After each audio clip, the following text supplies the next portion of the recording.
మూసీ సుందరీకరణ విషయంలో తగ్గేదే లేదంటున్నారు ముఖ్యమంత్రి రేవంత్ రెడ్డి. అలాగే పొన్నం ప్రభాకర్, హైదరాబాద్ ఇన్ఛార్జి మంత్రిగా కొనసాగుతున్నటువంటి పొన్నం ప్రభాకర్ ఇప్పటికే పలు ప్రాంతాలలో మూసీని కబ్జా చేసి ఆక్రమిత ఇల్లులు కట్టుకున్నటువంటి వారిని కొంతమందిని గుర్తించి ఇప్పటికే ఆర్బిఎక్స్ అనేటువంటి ఒక సింబల్ను వారికి ఇచ్చి ఆ ఇంటికి డబుల్ బెడ్రూమ్ ఇళ్లను కూడా శాంక్షన్ చేస్తున్నటువంటి పరిస్థితిని చూస్తూ ఉన్నాం. దానికి సంబంధించి ఇప్పటికే ప్రక్రియ ప్రారంభమైంది. డబుల్ బెడ్రూమ్ ఇళ్ళకి ఎవరైతే ఆక్రమిత స్థలంలో ఉండి ఇల్లులు కట్టుకొని నివాసం ఉంటున్నటువంటి వారు ఉన్నారో వారికి సంబంధించినటువంటి విషయంలో ఇప్పటికే ప్రభుత్వము డబుల్ బెడ్రూమ్ ఇళ్లను అలర్ట్ చేసినటువంటి పరిస్థితి. మనం ఇప్పుడు మూసారాం బాగ్ వద్ద ఉన్నాము. చాదర్ఘట్, శంకర్ నగర్ అలాగే మూసారాం బాగ్కు సంబంధించి 1600 ఇల్లులను కూల్చివేసేటువంటి ప్రయత్నము ఈ యొక్క మూసీ పర్యవేక్షణకు సంబంధించినటువంటి విషయంలో మాత్రము చేయబోతా ఉన్నారు. మూసీ సంరక్షణకు సంబంధించి మూసీకి సంబంధించినటువంటి విషయంలో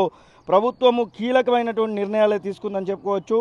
ఖచ్చితంగా మనం చూస్తున్నటువంటి ఈ యొక్క మొత్తం ఏరియాలో ఉన్నటువంటి ఈ యొక్క కింద కనబడుతున్నటువంటి మూసీని ఆనుకొని కనబడుతున్నటువంటి ఈ షెడ్లన్నింటికి కూడా ఇప్పటికే నోటీసులు అయితే ఇవ్వడం జరిగింది. ఆ షెడ్లన్నీ కూడా పూర్తి స్థాయిలో తీసివేసేందుకు ఇప్పటికే ఒక రంగం అయితే సిద్ధమైనటువంటి పరిస్థితి. వారికి సంబంధించినటువంటి విషయంలో ముఖ్యంగా ఏదైతే నివాసం ఉంటున్నటువంటి వారికి మాత్రము, నివాస గృహాలలో ఉంటున్నటువంటి వారికి మాత్రము ఖచ్చితంగా డబుల్ బెడ్రూమ్ ఇళ్లను ఇవ్వడానికైతే పూనుకున్నటువంటి పరిస్థితి. ఇక ఇలాంటి షెడ్లను వేసుకొని ఏదన్నా ఒక చిన్న చిన్న వ్యాపారాలు చేసుకునేటువంటి వారికి, అలాగే ఇక్కడ షెడ్లను ఏర్పాటు చేసుకొని గోదాములను ఏర్పాటు చేసుకున్నటువంటి వారికి మాత్రం నిర్దాక్షిణ్యంగా పంపించేటువంటి ప్రయత్నం కూడా జరుగుతూ ఉంది. పూర్తిగా ఈ 2-3 రోజులలో 1600 మంది కుటుంబాలను మాత్రము ఈ 3 నగర్లు అంటే అటు చాదర్ఘట్, మరొక వైపు మూసారాం బాగు, శంకర్ నగర్ కాలనీ మొత్తము 3ంటికి సంబంధించి 1600 ఇల్లులను పూర్తి స్థాయిలో తీసివేసేటువంటి ప్రయత్నంలో ఉన్నారు. దీనిలో కూడా 2013 పారదర్శకత హక్కుకు అనుగుణంగానే బాధితులకు పరిహారం ఇవ్వాలని చెప్పేసి ఇప్పటికే నిర్ణయించడం జరిగింది. 50 మీటర్ల వరకు బఫర్ జోన్గా గుర్తించినటువంటి పరిస్థితి. మనము ఇక్కడ మూసారాం బాగ్ వద్ద ఉన్నటువంటి బఫర్ జోన్ ఒకవేళ పరిశీలించినట్టయితే మూసారాం బాగ్ వద్ద ఉన్నటువంటి బఫర్ జోన్లో మూసీ నది ప్రవహిస్తూ ఉంది. మూసీ నదిని ఆనుకొని ఇటువైపుగా ఉన్నటువంటి ఏదైతే గుడిసెలు ఉన్నాయో ఇక్కడ ఇనుప రేకులతో ఏర్పాటు చేసినటువంటి వాటన్నింటికి కూడా ఇప్పటికే రంగం అయితే సిద్ధం చేసినటువంటి పరిస్థితి. నగరంలోని 17 భారీ కట్టడాలను కూడా కూల్చివేయడానికి ఇప్పటికే ఒక ఆలోచన మాత్రం చేస్తూ ఉన్నారు. ఇక బెంగళూరు నుంచి కూడా హైడ్రాలిక్ జాక్ క్రషర్ను అదనంగా తెప్పించేటువంటి ప్రయత్నం అయితే జరుగుతూ ఉంది. మార్కింగ్ చేసినటువంటి విషయంలో డబుల్ బెడ్రూమ్ ఇళ్లను పంపిస్తామని చెప్పేసి ఏదైతే మార్కింగ్ చేస్తూ ఉన్నారో మార్కింగ్కు సంబంధించినటువంటి విషయంలో బాధితుల నుంచి మాత్రము పూర్తి స్థాయిలో వ్యతిరేకత వస్తూ ఉంది.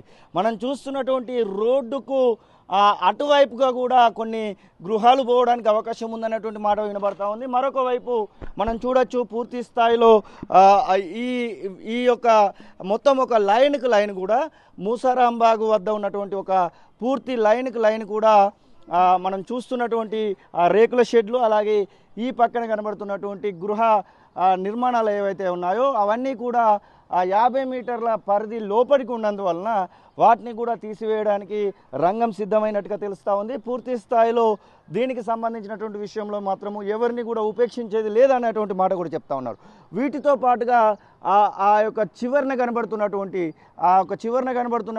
50 మీటర్ల పరిధి లోపల ఉన్నటువంటి ప్రతి ఒక్క కట్టడాలని, అది గృహ నిర్మాణమైనా లేదంటే ఏదైనా వ్యాపార సముదాయమైన వేటిని కూడా ఖచ్చితంగా వదలమనేటువంటి మాటనైతే ప్రభుత్వము అలాగే ఇక్కడ ఉన్నటువంటి అధికారుల నుంచి అయితే వస్తున్నటువంటి పరిస్థితి. ఇప్పటికే ఆర్డీఎక్స్ అనేటువంటి వాళ్ళను రిహాబిలిటేషన్ సెంటర్కు పంపించేటువంటి విధంగా ఖచ్చితంగా డబుల్ బెడ్రూమ్ ఇల్లు ఇచ్చే విధంగా ఒక ఆలోచన మాత్రం చేస్తూ ఉన్నారు. పూర్తి స్థాయిలో తొలి వెలుగు ఎక్స్క్లూజివ్గా బఫర్ జోన్ ఏంటి, అలాగే ఆ యొక్క ఎఫ్టీఎల్ పరిధి ఎక్కడి వరకు ఉంది, 50 మీటర్ల లోపట ఉన్నటువంటి వాటిని ఏం చేయబోతున్నారు అనేది చూపించేటువంటి ప్రయత్నం అయితే చేస్తూ ఉన్నాము. మనము మూసారాం బాగ్ వద్ద బ్రిడ్జి వద్ద ఉన్నాము. మూసారాం బాగ్ బ్రిడ్జి పక్కన ఉన్నటువంటి ఈ యొక్క గృహ నిర్మాణాలకి అలాగే వ్యాపార సముదాయాలకి ఇప్పటికే నోటీసులు అయితే ఇవ్వడం జరిగింది. దానికి సంబంధించినటువంటి విషయంలో బిక్కుబిక్కుమంటూ ఇక్కడ మాత్రము కాలం వెల్లదీస్తున్నటువంటి ఈ యొక్క నివాసితులను మాత్రం చూస్తూ ఉన్నాము.